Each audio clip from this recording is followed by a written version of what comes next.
So for me, this has to be one of the best looking YZs that came out, I think. It's a 1983 YZ250k. So the previous year they'd had the radiator up under behind the number board in front of the headstock, and this year it moved to normal side radiators attached to the frame behind the forks with rad scoops, and I just think this particular year Yamaha got the styling absolutely bang on. Now this one, again, this is a pre-ordered bike, so a regular customer has seen this bike and he likes this era of bike as well. He's a Yamaha guy, so he's after this, and he's after another couple of things as well, which I need to get out for him to have a look at before he collects it. And so, I mean, they've done some silly things here. They've put some carbon fibre wrap on the rad scoops, and they've ridden the bike and ridden the bike and ridden the bike without very much cleaning and maintenance, I think. But sometimes that mud and dirt does protect what's underneath it a bit, and so hopefully that's the case with this one. You don't really know when you wash them off, but let's it's got a spark, it turns over, it's got compression. The barrel, I'll show you in a second, is marked, is etched with the name Scots, and it's got Scots stickers on the rear shock, and I think it has. No, it doesn't have on the front. The Scots were a big tuning house in California. They'd have ported this barrel, and they'd have done some revalving work on the rear shock, I'm assuming. So it's got a good potential anyway. They were a well-reputed company. So anyway, let's have a closer look at her. So as I said, she's not very clean. The previous owner didn't want to clean her very much. It does turn over, as I've said. It does spark. It's got decent compression. Engine's very dirty. There's a missing bolt out of the clutch cover, and there's a missing piece off the power valve.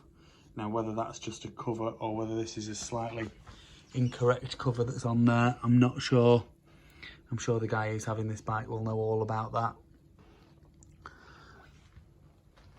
There's a rip in the seat, and I'm not sure if it is the right seat or not, because it doesn't hook in.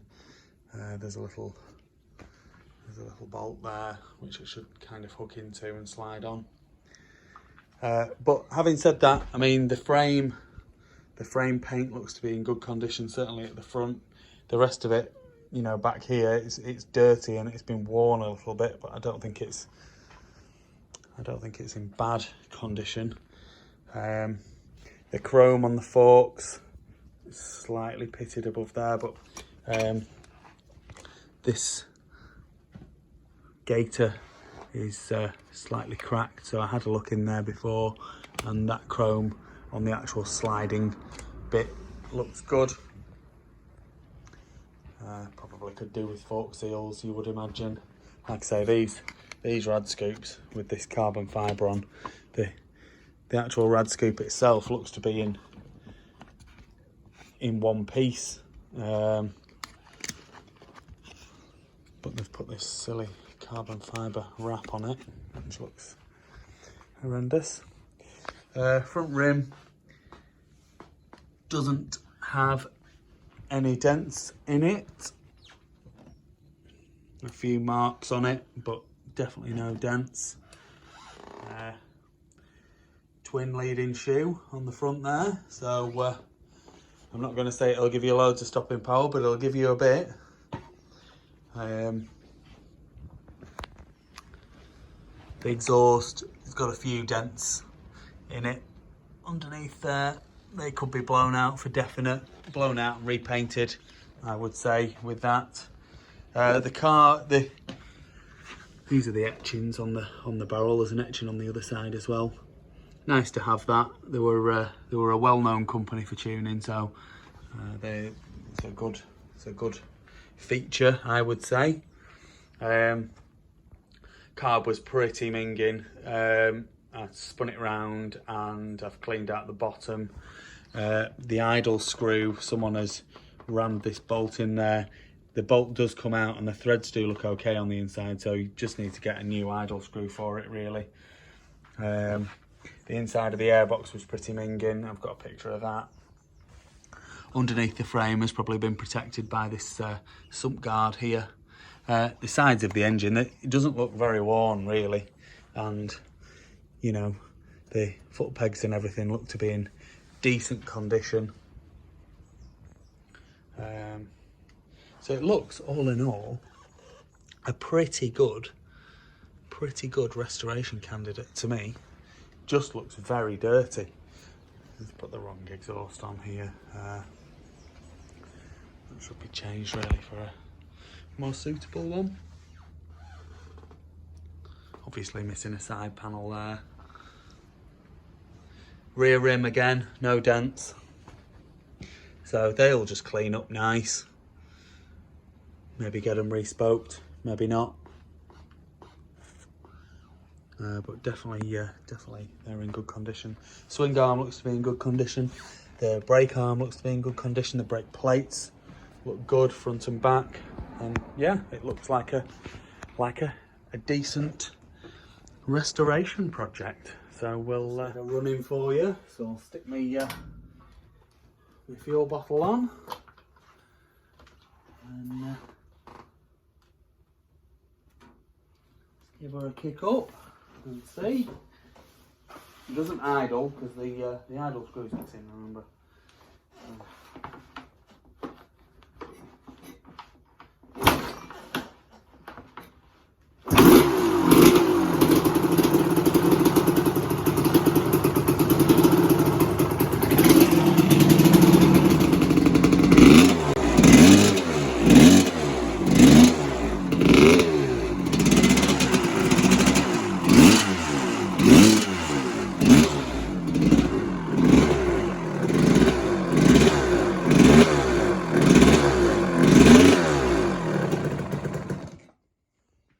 Smoke coming out of the where that power valve cover's missing, but runs nice, runs good. I got some pics now, and then move on to the next one.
Please like this video and subscribe to my YouTube channel. Just search Phoenix Motos.